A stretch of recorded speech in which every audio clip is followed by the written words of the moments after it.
Hello. Say good morning. It is definitely morning and definitely early for an A2IM morning, definitely for an Indie Week morning, and definitely on the morning of the Liberas. So big congratulations to all of you for a 10 a.m. start. That's brave. Welcome this morning to this panel on really the new sound of Saudi Arabia. I'm Paul Pacifico. I'm the CEO of the Music Commission in Saudi Arabia. It's a role that I'm very new to. I've been in the role for about 5 months. I've learned a huge amount in the 5 months that I've lived in Riyadh and worked in the music sector there.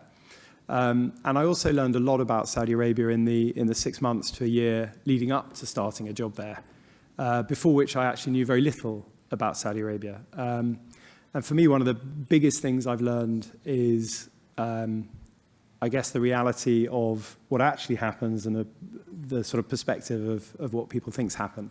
So today it's great to be able, for the first time actually ever, to host a panel at an international conference and invite a mix of creators and business people from the Saudi side to have a conversation about some of the things that are happening, about this emerging, incredibly exciting, I think, new opportunity for Saudi artists, Saudi entrepreneurs, and for the world to hear Saudi music and that sound of Saudi that's emerging, both traditional music and modern.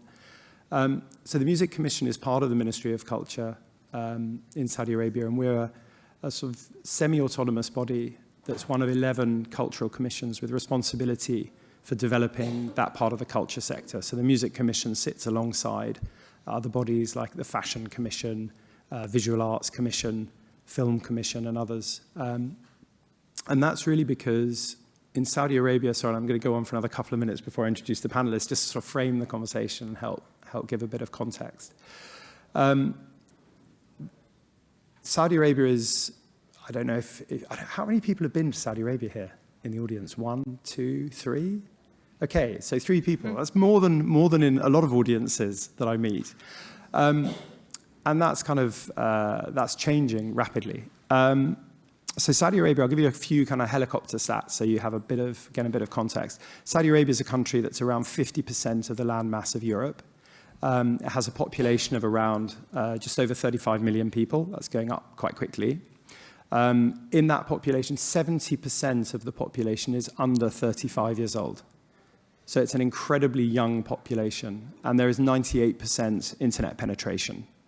So it's a very young, highly internet-enabled population. And for the last 10 to 15 years, around 100,000 Saudis a year have taken government scholarships to study abroad. So studied in the US, UK, other countries around the world. So you have around 1.5 million people who've studied abroad out of that 35 million. So you have a highly educated, very young, very dynamic, internet-enabled population. And over the last 5 years, there have been huge social and cultural changes that have started to try to enable all of those dynamic young people to really live up to their potential. And part of that is around this, a lot of it is around this Vision 2030 program. And part of Vision 2030 is around what does Saudi Arabia look like after 2030? If we're moving to a sort of post-oil world, what does Saudi Arabia look like in a post-oil economy? And how do you diversify the economy away from oil and into other areas? And what would those areas be? So I think culture, and specifically music, plays a really important role in 2 ways. One is we know that the culture sector is an economically very strong sector. I know from my old job at A2IM, the Association of Independent Music in the UK, where I was before this role, the creative industries in the UK have a gross added value to the economy of over £100 billion a year. The creative industries in the UK contribute more than, I think, pharmaceuticals, automotive, life sciences, and aerospace combined. So the creative industries are not just frothy, fluffy, nice things. They're a huge driver of economic growth and value and viable economic jobs. We know that. People in this room largely know that. Hi. So the other thing, though, is this is a country going through huge change, huge social transformation. And culture, and specifically music, I would say, has an enormously important role to play in building bridges, in bringing people together within the country, in enabling transformation, in enabling those young people to find a voice, express themselves, find platforms, but also to build bridges externally. and have conversations like these. Now that there is an emerging music industry in Saudi Arabia, we've got something to say. You know, Saudis are here and wanting to talk about it. So I'm going to stop talking and invite my Saudi friends on the panel to do so instead. So if I can just go down the line, if I can ask you each just to introduce yourselves quickly. Hani, do you want to start? Yeah. Sure. I'm Hani Al-Banjary, a.k.a. my stage name is El Fuego. I've been in the industry for 17 years as a DJ and a music producer. I'm a DJ teacher also in the Ministry of Culture and Music Commission, radio host, and what else? Cancer survivor. This is the last one. Wow. Amazing. Haya? Yeah. Hi, so I'm Haya, or my artist name is Hayawaska, and I'm trained as a psychologist. I specialize in the field of psychedelic science, but I'm more of a artist these days, and I play lead guitar for a Saudi all-women Arabic psychedelic rock band called Sira. And yeah, I'm excited to be here with you all. Fantastic, thank you. Tam Tam. Hi, my name is Tam Tam, and I'm an artist from Riyadh, Saudi Arabia. I sing and I write music, and I spent a lot of my life as well in the US, so I feel like I'm between Saudi and the US, which can feel like two different worlds, but really, you know, I love to bridge those worlds together, and that's what I try to do with my music, and that's also my goal to do with all human beings, like to bridge us together and to show how we're so similar no matter where we come from, and how beautiful the diversity of, you know, being a human in this world can be. Fantastic, thank you, Tam Tam. And it's great having some people here from the creative side of the business, but also, yeah, this is a business conference. You know, a lot of people in the room will be entrepreneurs, business builders, people running organizations. And so it's great also to have James here. James, would you like to introduce yourself? I was going to say I'm rather less talented than my fellow panelists. My name is James. I'm a consultant with Boston Consulting Group. I specialize in government finance and inward investment. I've worked across various sectors, specifically within Saudi Arabia, at attracting investment. And I'm currently working with the Ministry of Culture about how we build out this private ecosystem and make the most of this huge business potential that is the creative industry in the kingdom. So delighted to be here. Great, thank you very much. Just quick show of hands as well. I'm curious, did any of you make the showcase the other night? Oh, a few of you. Great. Okay, fantastic. I hear it was very good. I wasn't able to be there, but I hear it was amazing. And talking about music is one thing, hearing music is another. So I'm glad there are some people in the room that got a chance to experience it. And actually, so Hani, I wanted to start with you, if that's okay. You mentioned you've been in the industry quite a long time, 17 years? Yeah, 17 years. I started as a hobby, and then in 2012, I was thinking about music, taking into consideration to become my profession. When we talk about the fact there's been a lot of change in Saudi Arabia over the last 5 years, before which music wasn't really present in public life, how was that experience for you? What were you doing in music? Well, the difference between the transformation happened recently, and everyone saw that, I believe. So it wasn't that much conservative, but it was about complicated rules and regulation to get everything permitted. Every society and community, if they have something new, they have to identify what is this something coming from outside, and then we build the infrastructure to make it happen in a good way and a successful way. Okay, great. So would you say you're doing more live shows? What's changed? Yes, before it was like any individual artist with no knowledge how to do the process, or they don't have the know-how of setting a legal event. They directly go for the underground parties and stuff. But right now, everything is easy, expedited through the government, accelerated, give us more easy steps and consultation how to implement our music event on the ground. Okay, amazing. So it's shifting to more of a kind of what we would recognize in mature markets or in the US, UK, kind of normal licensing standards for kind of events for health and safety and those kind of things. Yes. Right now, I think everyone has the curiosity to, or we were like more thirsty to have more knowledge about the music business. And we have too many sources secured and provided by the Ministry of Culture and the Music Commission to learn how to do things right. Okay, so more opportunities to build businesses. One of the things, no doubt, a lot of people, one of the things I was very interested to understand better when I started talking about moving to Saudi Arabia and taking this job was the impact of the changes of Vision 2030 in the last 5 years on the place of women in Saudi Arabia in particular. Tam, you mentioned you're someone who's lived between the US and Saudi. Yeah. Obviously, there have been significant changes over the last 5 years. I wonder whether you could sort of just talk a little bit about your experiences maybe before the change and some of the stuff that you found since then.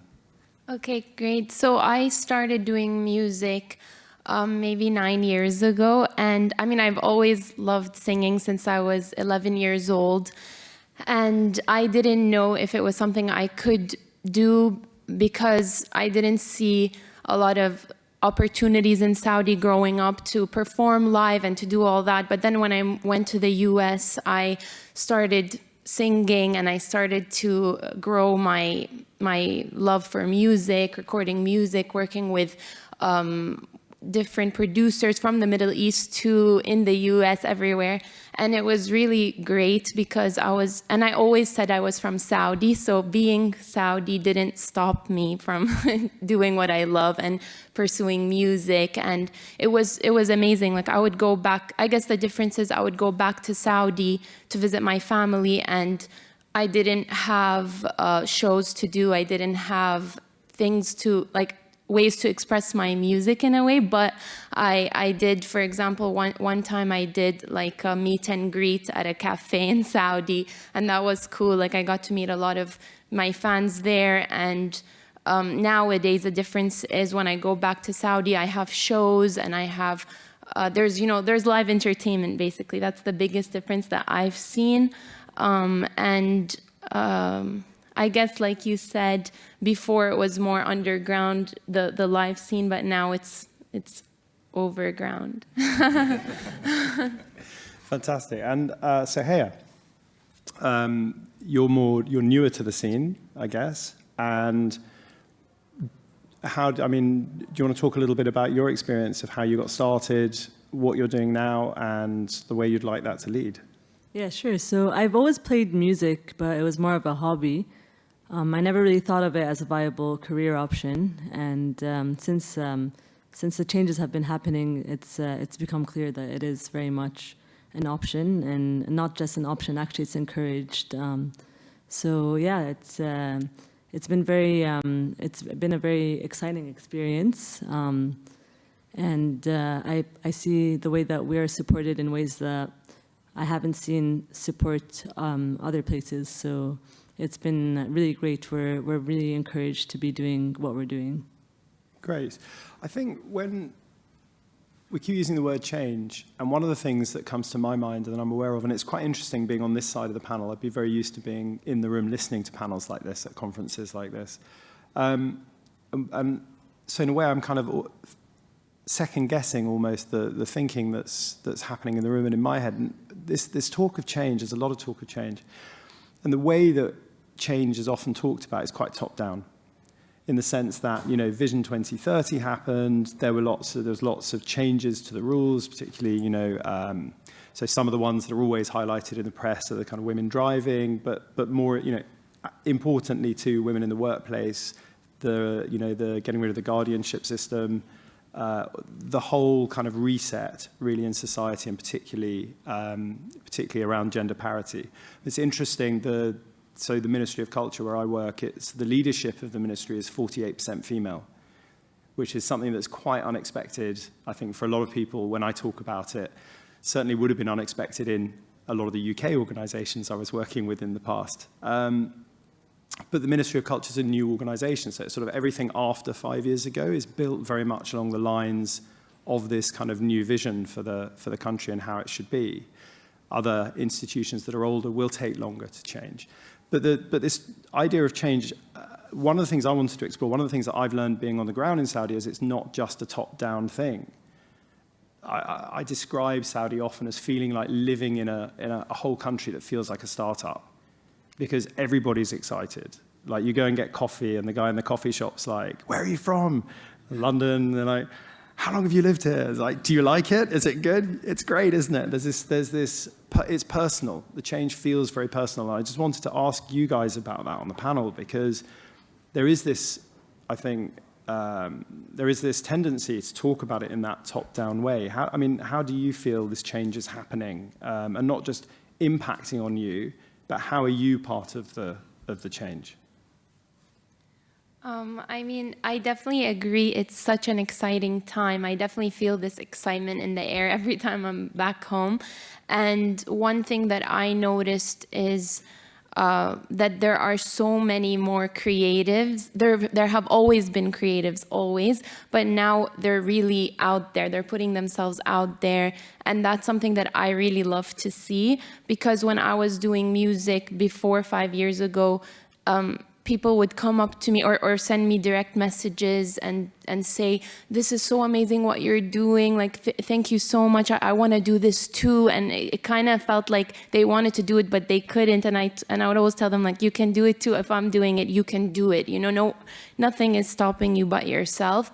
And now that the country is pushing people and pushing creatives to express themselves in the way that they want, whether that's acting, singing, whatever it is, I really feel like I see the motivation helping people to really take that next step and to really go for it. And that's something that inspires me so much as an artist. It touches me. So I'm really happy about that. Amazing. There's also genuine support from the community itself. And now that music has become more, it's come more to the forefront, there's more of a defined community, so we're able to find each other and to help each other out too. So the support that we're getting from the government and from institutions is really, it's really unlike anything we've ever experienced, but also from the community itself, it's more apparent now. Like back in then, when we just when I was just started the DJing and music producing since 2007, as I said before, it was quite good for me to learn and be too nosy and asking how do you do that and how you do this, just to learn. But back then we didn't have like sources to learn or tutorials through YouTube as we have right now and platforms. And 2012, when I was just discovering the cancer disease, I decided it's right now a big responsibility for me to take my knowledge to other people, because every human have a time limit, but you will be limitless when you teach people how you made it into the scene while it was hard to make it. And then I started teaching people, never get tired from people asking me how you do that and how you reach there, trying to teach. And that may be one of the reasons made me get down from the media platforms and go to academic way to teach people. And I want to see more artists in Saudi Arabia representing the country better than me, not just like me. Amazing.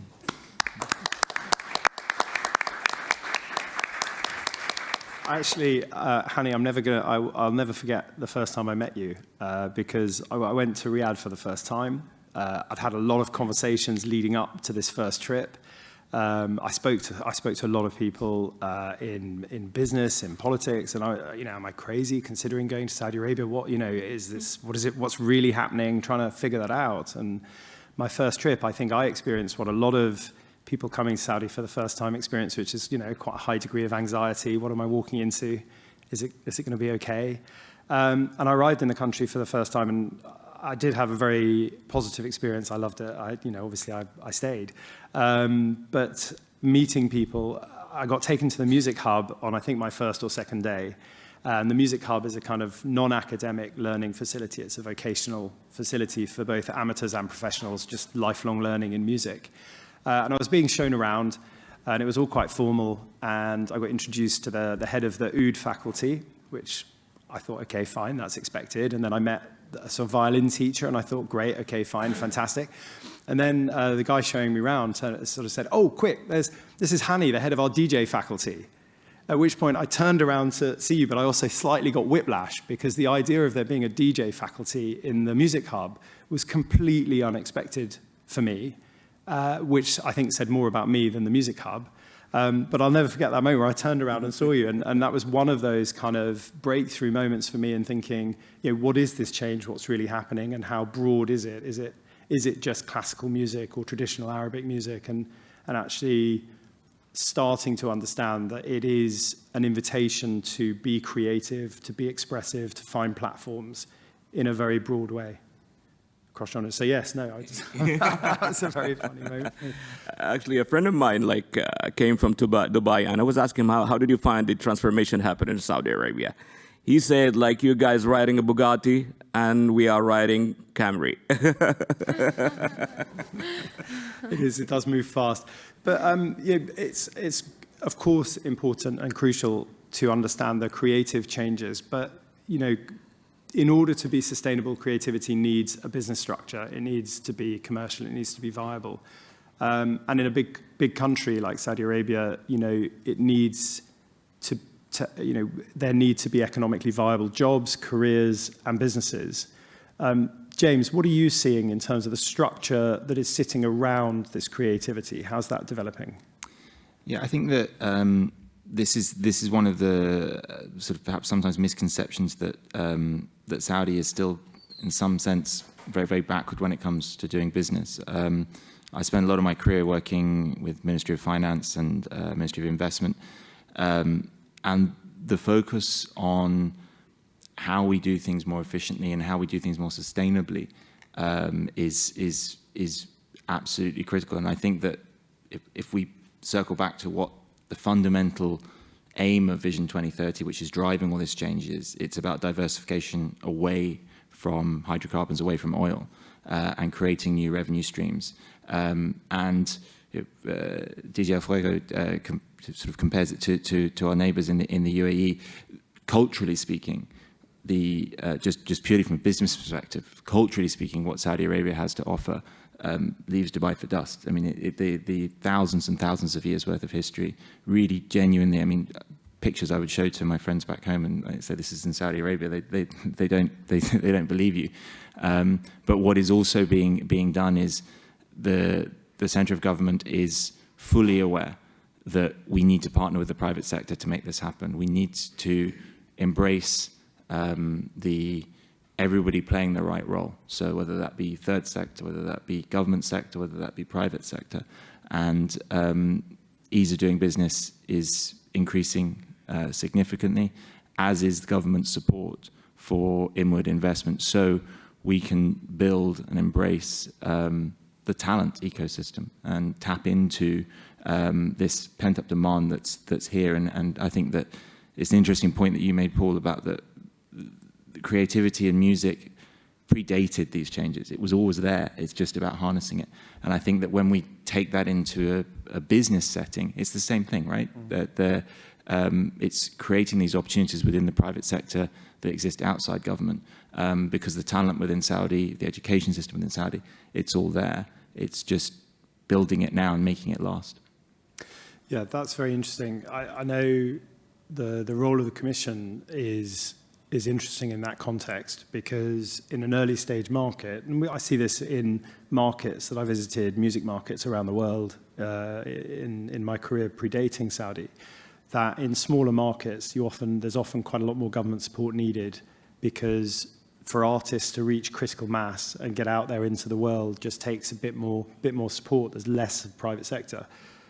I think in Saudi Arabia it's slightly different, because it feels to me like it's a country that's big enough to support a viable domestic music economy. And the role of the Commission at the moment is to lean in and catalyse that. And then there's a real sort of awareness and consciousness that we've got to be careful to then lean out and allow that economy to kind of self-sustain, and be there to support it in a lighter touch way. But at the moment, it needs quite a lot of support. I remember in one of the discussions I had, the market being described as being one of huge pent-up demand, very young population that want all of this music and want to be able to have that access to cultural goods. Huge pent-up supply, lots of people who would love to get out there playing music and have a career as an artist or an entrepreneur in music.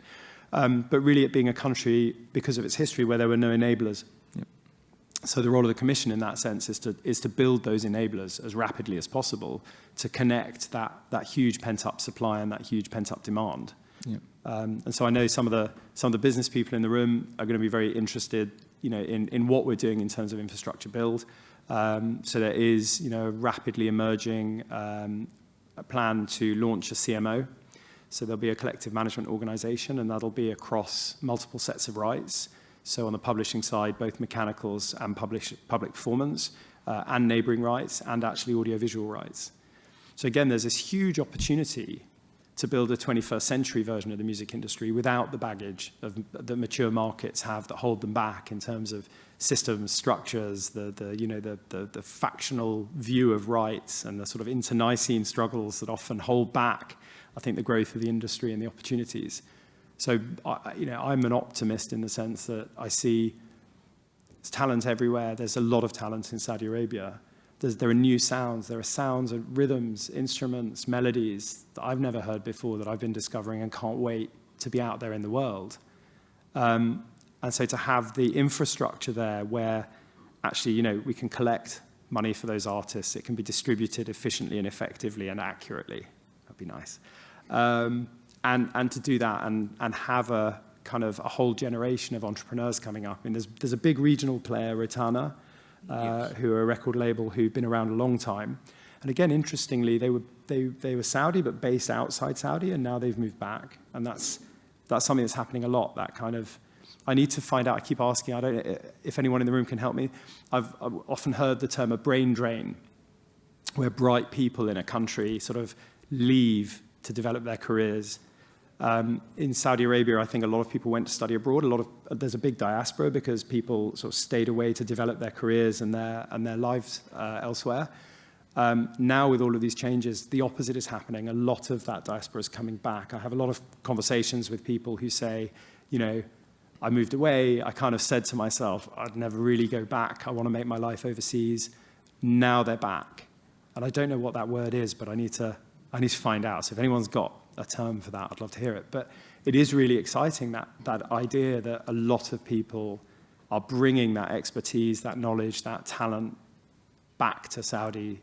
And by doing that, there is that personalization of kind of, I am the change. Like every individual in Saudi Arabia is the change. It's not just that structural government stuff. Sorry, yeah. Anyway, so if anyone's got a term for that, let me know after the panel. Maybe brain gain? Sorry? Brain gain. Brain gain? Yeah. Right. Yeah. Regain. This is why you need artists in discussions. Get good ideas, creative ideas. Amazing. Fantastic. And so what's next? Where do you see this heading? What are your hopes about where this is all heading?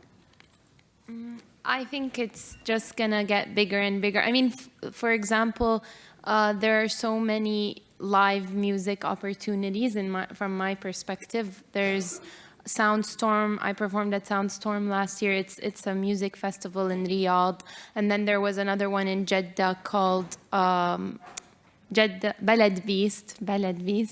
And there are so many. Like I feel like I had. Which one? MDLBeast. Yeah, MDLBeast. Soundstorm is part of MDLBeast. And so I just feel like there's going to be more. There's going to be more festivals, more live shows, more opportunities in that side, like the live side. That's something I really see happening. Yes, what's happening also, let's say like what's everyone sees right now is MDLBeast and Soundstorm is the massive electronic music festival, but apparently there is more and more nightlife brands doing some insane stuff with successful way, playing techno, house, hip hop, and rock as well. Many events other than MDLBeast. So you need to come and explore. Yeah, it's quite amazing. If you really want to get inspired by meeting some artists and see how they made it over there, you have to come and see Saudi by yourself. Yeah, I definitely see Saudi becoming a music destination, and I'm biased because I'm from Riyadh, but I think Riyadh will be a big musical city, and everyone sitting on this panel is working actively on a daily basis to make that happen. Amazing. Yeah, and another thing I noticed is also a lot of studios, like to record music, are being built, like really fancy big studios, but also we know that, you know, you can record music in your room and it can be a huge hit. So I also see a lot of my friends and friends of friends who are producers or who are artists and singers, and they're just, you know, making more, like I see more people just making beats at home. Like I go to my friends' houses and they're making beats and we're collaborating. So I just see more and more creativity happening. So what's happening right now in Saudi Arabia, in every single corner you will find a music producer or an artist. Like, for example, before I come here to New York City, I was at the barber shop, and then the barber, he told me, "Are you a DJ?" I said, "Yes." He said, "I'm a music producer." Imagine that. I suppose it's like being in LA when every waiter's an actor. It's true. Amazing. You mentioned a couple of names. MDLBeast has come up a couple of times. They're really interesting. So they're a fast-growing, very ambitious promoter, record label, full-service kind of music company in a very modern way. So they've got this festival, Soundstorm, which hosts around 700,000 people just outside Riyadh every year. And they have a lot of very big-name international artists come and perform. But alongside those, you know, big international names like, you know, David Guetta, Post Malone, Marshmello, DJ Khaled was there this year. There are a lot of Saudi artists being platformed. And that's really interesting to start to kind of draw comparisons or draw parity between emerging Saudi artists and some of these big international names. And I think that's going to be, it's very visible when it's done on those high-profile sort of stages. But I think one of the really important things that I'm aware of is as Saudi artists start to manifest their kind of ambitions to be seen on that global stage, how we join the dots between the levels, how we introduce Saudi artists to international artists at all levels, at the grassroots as well as on those sort of mega stages, so that Saudi artists get those opportunities of the development opportunities that artists from elsewhere in the world, I think, get organically by just going around, playing with different people, experimenting with different songwriters, artists, and things like that. Do you see those things starting to happen? Well, as I see right now from my personal experience and meeting too many Saudi artists right now, sky is the limit. We started in 2000, the transformation in 2018, the planning for Vision 2030, and everyone started want to do something internally in Saudi Arabia. Right now, they want for more, like like if you were a Thursday and there is a water you want to head to and get more and more and more to drink. So many of the artists right now thinking to represent the country and emerge with the global scene. Like for example, like a couple of months ago, many electronic artists had a boot camp with Afrojack and to learn how to produce music and compare their sound with the global sound scale. Yeah, and still asking for more. More is next. You have Saudi artists like Mish'al, they're touring with One Republic right now. Okay, yeah, so that is starting to happen. Mm-hmm. Amazing.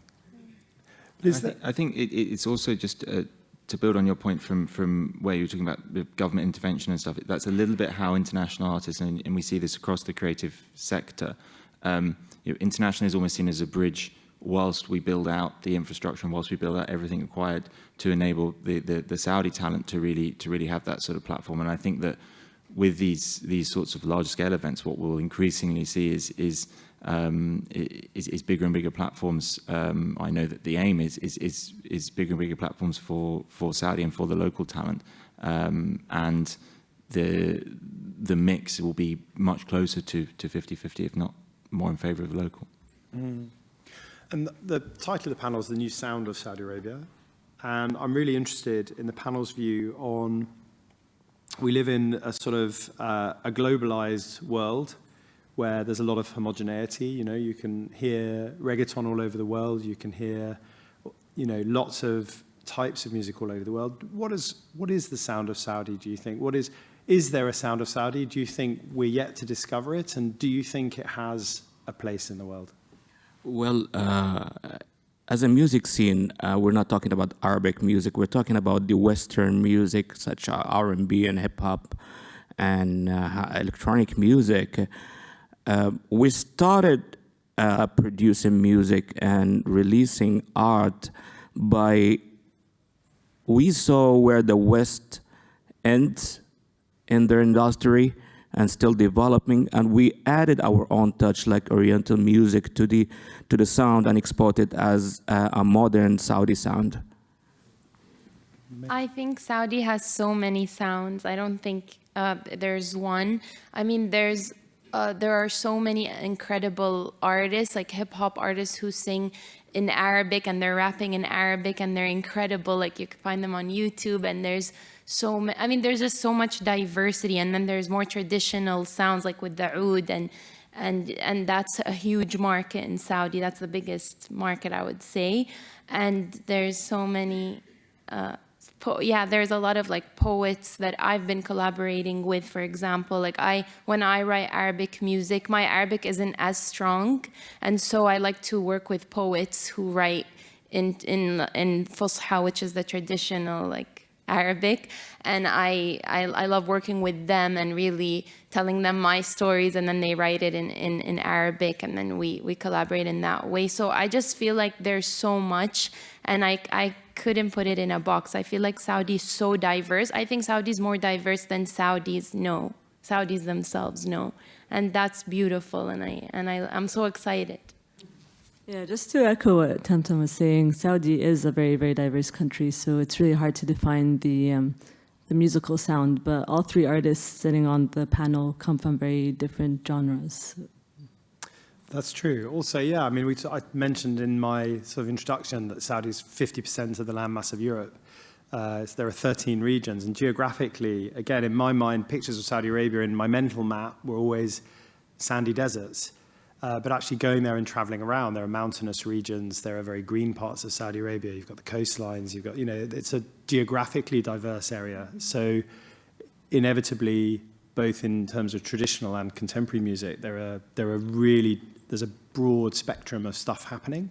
We've got one of the things we're doing is working with UNESCO on a project where we're capturing all of the intangible cultural heritage of the regions. So in each of the 13 regions of the country, we're going around and recording folk music and dances for the first time. A little bit like the Alan Lomax recordings in the US, you know, from the turn of the last century, that the ones that Moby sampled on Play, where Alan Lomax would go around the sort of south of the United States with wax cylinders recording blues musicians in the fields. And capturing that. And had he not done that, I guess a lot of that music would have been lost forever. And so it's fantastic now for the first time to be going around and making sure that we capture a lot of this, how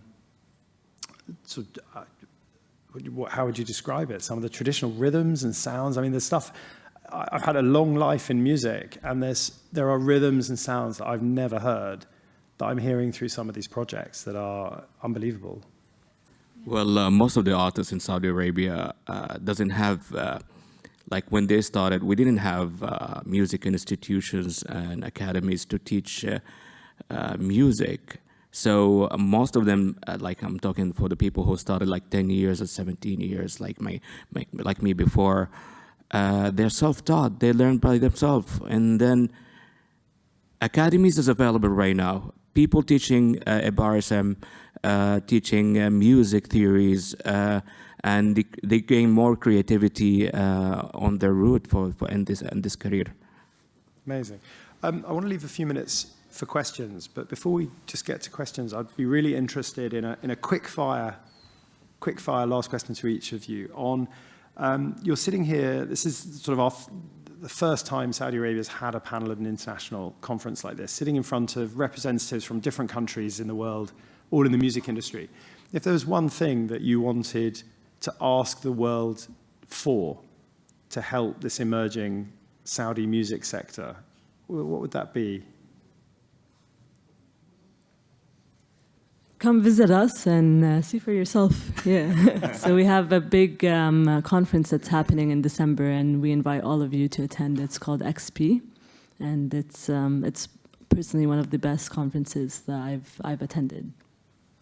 Another thing, when you come to Saudi Arabia and live with us there and visit us, immersed with the local people and the local scene, you will get inspired of how we do these things, how we do this magic that I believe in. Something that I think I would ask for everyone to just be open and communicate openly, and that's how human beings learn from each other, and that's how positive things happen. Amazing. And James, through the work that you've done in terms of trying to bridge the gap, the business gap between how things are done in Saudi and the rest of the world, and the kind of the regulatory gap, the perception gap, what are the sorts of things that you'd like to see start to happen? I think presence is important. I think that there's from a business perspective and from that perspective, some of the stuff we need is to be to an extent imported. So to tapping into this market, tapping into this potential, bringing the expertise, much expertise in this room and across this conference, will help empower and build that sort of diverse ecosystem that will sustain it long into the future. And I think that's why there's so much emphasis and momentum on engaging with the international community, so we can benefit mutually from expertise. Great, thank you. I mean, it's terribly rude for moderator to answer their own question, but I kind of want to in this case, because I look at it from a commission perspective. There are huge gaps in the landscape. There are huge gaps in terms of the supply of equipment. There isn't a backline market to speak of in Saudi Arabia. A lot of backline for these festivals has to be imported from overseas, and rented, and there are huge gaps. So the equipment takes 3 days to get there, and promoters have got to pay that hire time for the 3 days on the way in and the 3 days on the way out just to get a festival happening. There are gaps in the knowledge landscape. So, if you're trying to grow a record label in Saudi Arabia, who do you call? Who do you phone up to say, do you know someone that can help me with anything? And that the provision of social capital, as that's called, there are huge gaps there that need to be filled. There are gaps in mentoring. Young artists, young entrepreneurs, and particularly, I think, with the acceleration of the change of status of women in Saudi Arabia in the workplace and as entrepreneurs. It's interesting, and my colleague in the fashion industry said something fascinating to me, which was that prior to the changes, there were very few jobs really that women did, and that was largely nursing, teaching, and in the clothing industry. So when the fashion industry started to emerge as part of this creative change, 95% of the fashion brands and designers in Saudi Arabia are female, which is very different from France, UK, US. But where are the mentors for those people? Where are the people that are going to be not just mentors, but I've gone blank on the word, someone to look up to, someone to see someone, see me, be me, it's that kind of thing. Where are those people? And I think part of that has to come from outside, because this is the first generation in Saudi doing it.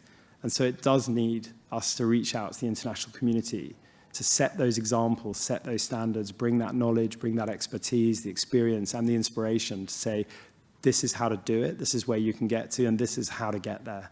This is how I got there. Not to necessarily cookie cutter, copy everything from outside, to internalize it, to bring it back to Saudi Arabia and think about a Saudi way to do it, a Saudi way to express those things, a Saudi way to see the world. But learning from the best out there. So that would be my invitation to everyone in the room is be generous with your time, with your thoughts, with your expertise. There's an opportunity here to impact a whole generation and generations to come in a whole nation that's really just learning about itself in a new way for the first time. And that's an incredible experience to be part of. So do come and do say hi. Okay, I know we've sort of overrun, but are there any quick questions? Yeah. It's not a question, but I want to thank you profusely for coming to Munich and for doing this, and thank all of you. It's really amazing to have you here. And it was amazing to be in Saudi a couple of weeks ago and see it for myself. It's really, really impressive. By the way, I want to point out to everybody that Tantan performing tonight at Libera once. We were in Valentino. And of course, DJ El Fuego will be DJing at the after party. Definitely. Amazing. Every time you come, I'll be spinning for you. So you can hear some of these Saudi sounds. Come and see them and hear them. And, but, you know, I just want to say, you know, I very strongly believe that music can be a huge catalyst for change. And just please know that we're here for you. A2IM, anything A2IM and our members can do for all of any of you, all of you, for the whole country. You know, we want to do that. Thank you. Thank you. Thanks, Thank you. Richard. Maria. Thank you for sharing your views today. It's really exciting that there's all these opportunities happening. Perhaps we can learn from our mistakes about radio. So, revenue for artists who are played on radio. Could you share a little bit about where that's at and how that's happened before? Always a good question in a room full of industry execs. Hello, Michael. Absolutely. I mean, you know, my view on licensing is that if you're benefiting from the use of music, you should be paying for the use of that music. You know, I'm quite firm on that. We know from the US market that there is what is radio now, $16–18 billion a year industry. And it pays a peppercorn rate for the publishing. It pays 0 for the master rights side. That is a huge detriment to US artists and musicians. It isolates the US actually in the global neighboring rights landscape. And I feel that's, you know, something that has always been a kind of fly in the ointment of the relationship. You know, when I was back in the UK, the relationship between the US and the UK creatives was always sort of shadowed slightly by the fact there wasn't that reciprocity of legislation and regulation around music where people could get paid equally. I think Saudi Arabia has the opportunity to, it is writing its copyright law for the first time. And it has an opportunity to write that law in a way that has creators at the heart, that recognizes and respects the work that they do, the economic value of that creativity and what it grows. And I think if Saudi Arabia fails to do that or falls short of that, we won't deliver on those economically viable jobs for creators in the sector. And if we're, you know, so to succeed, and interestingly, so we've talked about Vision 2030, we've talked about the economic diversification as one of the big goals. There are 2 other big goals. One is, you know, really refinding Saudi Arabia's place internationally in the world and resetting that. And the third one, though, is around people, the population of Saudi Arabia delivering on their potential and well-being. So it's really interesting for me looking, like my KPIs are not just the numbers, my KPIs are also the impact of music and the well-being that brings, and making the case for music as a force for good, which is extraordinary. So music can be a force for good. It can be more of a force for good if it's sustainable, and to make it sustainable, you have to make it economically viable. Sorry. Yes, sorry, Lydia.